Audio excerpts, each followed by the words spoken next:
Welcome, everybody, to Midday Magazine for this Friday, April 11th, 2025. I have your host, James, here. We're joined right now by our friends from Central Wisconsin Gift of Life. Got a great event, their scavenger hunt that we're going to talk about in a minute. First, I'd like to have you introduce yourselves. Let the audience put a voice to the name if you don't mind. We'll start at the end here. Good morning. My name is Patti Nelles. Patti, thank you for being here. Thanks for having us. Hi, I'm Jill Dillon, and I'm one of the co-founders of Central Wisconsin Gift of Life. Good to see you, Dr. Dillon. I appreciate you being here. And I appreciate both of you being here. Right out the gate, want to say how much I appreciate this organization and the work being done in our community and bring attention to something like this. We don't get to put the spotlight on nearly enough when it comes to our society, I think. So we look forward to this every year, getting a chance to do this. And we are, 11? This is 11 years the scavenger hunt's been going on. Is that correct? That's correct. Woo, that's something. Before we dive into the event itself in the scavenger hunt, can we talk about Gift of Life and what that organization does and the importance of it? Sure, absolutely. Well, our organization exists to promote organ and tissue donation throughout central Wisconsin. And we formed back in 2014 after we saw that there was just a great need, that there just wasn't enough awareness out there in our area for the great need for organ and tissue donors. And just doing a little bit of homework this weekend and even throughout the week here about this topic, it does seem, since this organization has started, we have seen a bit of a rise in people, putting that sticker on their license or something along those lines, or just even from what I've noticed on a larger scale too, the conversation has seemed to be out there a little bit more and people understanding a little bit more about organ donation. And I even think some of the gray area that might not have been as understood is a little more common knowledge now in that. That being said, we still need this event. This event is still very important and there's still work to be done. I just want to give credit to the progress we've made as a society. And I'm not saying that it's correlated with the organization starting up or anything, but it didn't hurt. It certainly didn't hurt. It helped a lot, and it's noteworthy, and I appreciate that from not only you individuals, but everybody a part of this, as well as every organ donor out there. We greatly appreciate you doing that. I personally was very affected by this at a young age. My Aunt Pat was hit by a drunk driver and was what we thought was in need of something like this. So very, very young age, I heard about this and learned about how. So for me in life, I think one of the most beautiful things that can happen is when you can take tragedy and do something beautiful with it. When we've all seen pictures or thought of a rose growing out of a cement or something along those lines. I think of that. I don't know if there are better examples of that in life than this. And what can be done with maybe a tragedy or a loss and how that can be turned into something beautiful and elegant. My family... My father has just gone through the last couple of weeks losing his oldest sister and then losing his brother a week later. And one of the only things that's really helped him through this is understanding organ donation and how we continue on and how we can still continue to do good even after that. And I don't even know how to put that into words. I don't know how you can really, describe that to somebody or explain to somebody. I don't know how you guys do what you do because I'm stumbling over the words right now and I'm paid to talk for a living. But it's noteworthy, and it's the reason for something like this. What was seen early on there was so noteworthy and appreciated. When it comes to I don't know if we want to get into statistics or anything like that, but the need for this, I think, is a good thing to be able to touch on because while I do want to give credit to the work that's been done and the progress that's been made, again, we still got work to do. Absolutely. The need is so incredibly great. In the United States, there's over 100,000 people on the wait list for an organ. 80-some thousand of those right now are waiting on a kidney, which can be donated through a living donor, which is what my story is and why we started this organization. So the need is just incredibly great. And that's just for organs. The tissues are just multiplied above that. And you are correct, James, is that Wisconsin itself has actually responded beautifully to all of the awareness that's out there and the education that's out there. We work very closely with the University of Wisconsin transplant program, and they have really gone through the state and really tried to get the education out there. And Wisconsin is one of the top states in the country. We are over 60%, which actually is really high. There's some states that are only in the 20 and 30 percentiles. And so really it's really great, but the need is still it's just incredible. And that's why we do the work that we do every day. And, as you talked about, something that the beautifulness and the joy that can come out of tragedy. Patti actually has a story. Her son is the reason that Patti's involved with us. And I think it would be great if Patti could share that with us. Yeah, thank you, Patti, if you wouldn't mind. Yeah, sure. Thank you. My son Scott died as a result of a motor vehicle crash. Coming up on 21 years ago, but we had the conversation. I worked at the time with Wisconsin State Patrol's Bureau of Transportation Safety, so that's kind of what part of my job was. And so we had the conversation one night. Said, "What do you think about being a donor?" And he said, "Well, yeah." He said, "It's not like any of it's going to do me any good once I'm gone." So we had that conversation. So that morning in the hospital, I didn't have to wonder what his decision was. I could go ahead and give the consent. And unfortunately, too much time had passed. He had actually died, so that organ transplant was not a possibility. However, bone and tissue was. And as a young, strong, healthy young man, he was a prime candidate for bone and tissue. And the reporting factor on bone and tissue is all voluntary by the docs. And so while we have some information, we don't know if it's complete. But what I can tell you is that there were 58 different bone and or tissue implants that were prepared from Scott and were transplanted into 44 different people, ranging in age from 37 to 85, across 16 different states. So, yes, he lives on. Mm-hmm. He lives on. Mm-hmm. And that, there certainly isn't a day that goes by that I don't miss him like crazy. But I know the value of his gift and what he did, and he continues to live on. Thank you for sharing that, Patti. I appreciate it. You're welcome. And giving not only this story to our listeners there, but I think a reminder not only to appreciate each other and love each other every second we get, but also to have this conversation. Yes. It's something that we like to touch on anytime we get together and everything. Absolutely. Whatever your decision is, but make your wishes known, so that have the conversation so that your family does know, so they don't have to wonder at that point in time. I also appreciate the details you gave us there about some of the time sensitivity with organs and some of this. I think that is hopefully increases the likelihood that people have this conversation because of how time sensitive all of this is. Right. And how difficult how difficult life can be sometimes. Where on a half a second you've got to go from feeling I imagine the worst feelings in the world that any human being can go through, and then a second later having to make a split decision or a heavy decision. Right. You have this conversation ahead of time. Hopefully, there is no saying that it's going to be easier or smoother, but that part of this is a little bit smoother. That part of this, it gets done. You are absolutely correct, yes. And a perfect example of it. So I, again, appreciate you sharing that, Patti, and appreciate your involvement in this. It's great. Dr. Jill, you touched on your story before, and I apologize. We've done this for a while, so I sometimes, I already know, but we have got new listeners out there, and I imagine people that would appreciate knowing your reasoning behind this, and you touched on it a little bit already. Sure. I actually, in my office one day, I had a patient in that told me that he was going to need a kidney. And I just heard the words spoken to me to say, tell him you'll give him one of yours. And those were the words that started my journey. And in the end, after we went through a very long process of evaluation, I found that I was not able to donate to him. His name was Lonnie. Lonnie did go on to receive a kidney from a deceased donor in January of 2011. Lonnie just passed away a couple of months ago, but his kidney was still going strong after all this time, after 14 years. So it was pretty amazing. Yeah. And I went on then to a friend of a mutual friend, Sarah, needed a kidney. And so I went on to donate to Sarah. And Sarah and myself and Sarah's cousin Kathy, after everybody was healed up and everybody was feeling good, we looked at each other and said, what can we do? Something needs to be done in this area. And there was a lot of work being done in the Wausau area. And we had participated in a scavenger hunt similar to what ours is with that organization.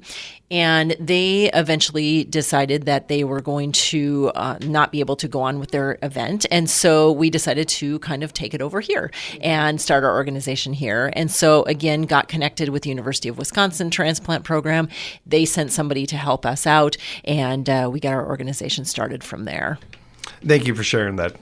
Appreciate it. And appreciate that because there's so many different stories and so many different kind of ways we can approach this topic. Well, you both give us two very different ones, but very unique ones, and also, I think, relatable ones. Ones that whether you have or you haven't found yourself in that position. I think a lot of people have an early feeling or a gut instinct to want to do good and want to help. Not everybody follows through on it, though. I really appreciate that. Again, the details of this too, because this is a topic, while it is common knowledge, I think, about organ donation, the details of it are not. And I think any chance we have to touch on some of these things, whether it is time sensitivity with organs or the idea that it's not, our bodies are not one size fits all. It's important to remember that sometimes in this process. And I think it's noteworthy too, the idea of, well, it didn't work for him. You didn't just kind of like, well, okay, and move on with your day or whatever. You kept looking, you kept searching, and kept that thought in mind.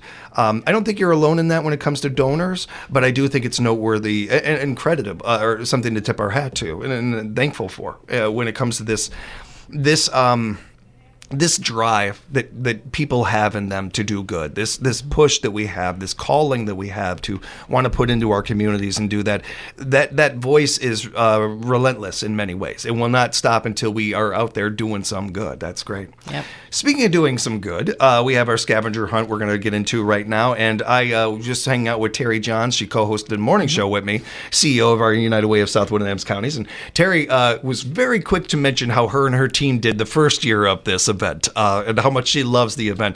It was on air. She was talking a little bit about it. Well, if you guys could have heard her off air, loves this event. And I hear all year long people talking about this event.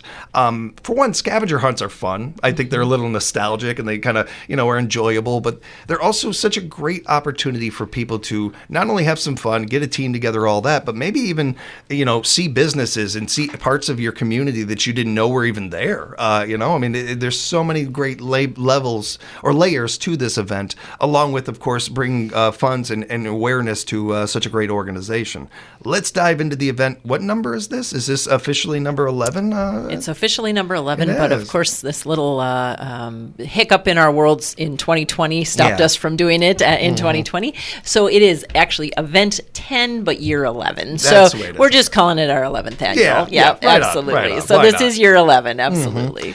What before we get into the details of the event, one of the notes that you passed over was the amount of money raised with this event. I'd love to be able to touch on that real quick. Yeah. So really over time, that we've been doing it all these years, the amount has varied. We started out very small. We grew to very, very large. The year just before COVID in 2019 was our largest year, and then backed off a little bit and have kind of gone up and down since then. But, I don't know that I even have went through and added everything up, but I know we are over $200,000 that we have raised in that amount of time through impressive. This event and a few others that we have. It's very impressive, and such great work being done with that. I appreciate you sharing that. When it comes to the event itself, it's coming up Saturday, April 12th. It's right there. It's right around the corner. What is the event? How does this event work? What are the details of it? And we'll get right into that. Okay. Well, if you're going to participate in the event, you grab a few of your favorite people.